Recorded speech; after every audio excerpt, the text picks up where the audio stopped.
So let's start. What we assume in polar zenithal mnemonic projection, we were talking about it on the last class. Yes. Why it is called mnemonic? बस इसके light sir जो होती है वो centre में होती है sir. Yes, we assume that someone asked on that class that the light cannot be placed there. Yes, it cannot be placed there in reality, but we assume mathematically that it is placed there, as if light rays are coming from the center of the, because here we are classifying the projections on the basis of the positioning of light source. So today we will start with polar zenithal stereographic projection. I think you can see the board. It is written there. Polar zenithal stereographic projection. Yes. In this projection, we assume that light is coming from the south pole. Okay. And can you tell me why we call these projections zenithal projections? What is the characteristic of zenithal projection? Yes? Yes? What is the characteristic of zenithal projection? Yes.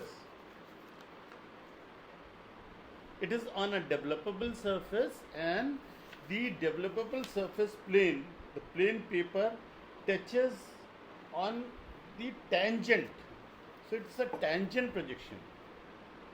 Here in these polar zenithal projections, the developable surface plane paper, where it is touching on the poles. Okay, and now we are talking about in our syllabus, that is polar zenithal projection, and we will talk about polar zenithal mnemonic projection. It is called mnemonic because we assume that the source of the light is at the center of the earth.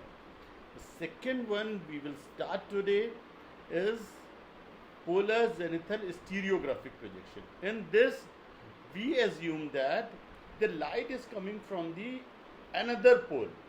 If we are making the projection of north pole, it is coming from south. Light is coming from south pole. We assume that light is coming from south pole, and definitely it cannot come from a artificial light source to up to that far. And if we are making the projection of south pole, the light is coming from, yes, you can see this globe, isn't it? Yes. Yes. Yes sir. From where the light is coming? It is coming from, if we are making the projection of north pole, then if in the question it is given the make the projection of north pole, then the light is coming from south pole. We assume that light is coming from south pole, and if we are making the projection of south pole, the light is coming from, yes, North pole. north pole. We assume that the light is coming from north pole. Now this projection to draw this projection is also very easy. I think it is the easiest projection, zenithal projection.